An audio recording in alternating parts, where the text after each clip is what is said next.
Hello game devs. In this video we're going to talk about the game SUPERHOT, but specifically we're going to talk about it from the perspective of the original demo, as well as checking out their amazing VR experience, which I would say is probably the closest thing to being a gun kata master from that movie in 2002 called Equilibrium. So lock and load.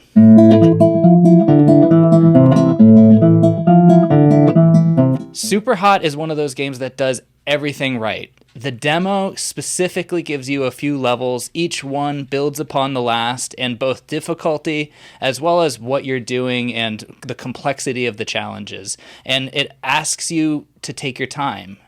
Like The Longing, this game focuses on the mechanic of time. Specifically, time only moves when you do. So when the player, this gives the player that bullet time feel as they slowly glide through the world. The prototype itself was created as part of a 7-day first-person shooter game jam, and it nailed it. If you're developing a final project in my class, take note, because this is the basic framework of what we would do in our game. Just think of your side-scroller that I may be asking you to do, asking to just change one little mechanic or a couple mechanics. And the developers, they just added this one little thing to make it really unique and right on top of the regular FPS framework. For them, for a lot of them, this was actually their first time making a game, so mad props as well. They had to pull off a good look in a short amount of time, and the use of white and red really worked as not only aesthetically but mechanically, because it's really hard to see like those red little bullets on a busy background, so they had to go with something simple if they wanted to attract attention to it. So this simplistic style does them a ton of favors, both from a gameplay and aesthetic approach.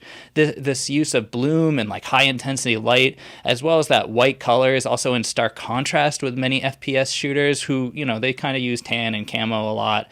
It's nothing terrible, but it seemed like it stood out amongst its peers. From an audio perspective, it feels like walking up to Boston City Hall or like another brutalist architecture building. It's intentionally garish and it's in your face, but it leaves you feeling really satisfied. That shutter of that camera, that hyper emphasis, super hot, it leaves a lasting impression and sticks out in my memory whenever I think about first-person shooter games.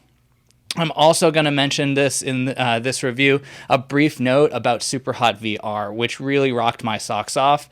That game elevated this entire concept of time-based bullet hell, and with the bullets whipping by your head and the hyper-awareness of your surroundings through that spatialized audio, the VR game is really amazing. My husband said it made him feel a little stressed out, but for me, it felt like Tai Chi with guns. I felt in control and wicked cool, so I would definitely give this game an A. So what about you? What did you like about SUPERHOT? What could they have done better in this demo? How would you add a mechanic to this game to make it your own, make it different? What would it be? How would it be implemented in each level? So how would you expose this mechanic to the player? And how does this compare with the more polished versions of the game, if you've played them, in your opinion? I'd like to hear from you. So take aim in those comments and fire away. Other than that, I will see you in class.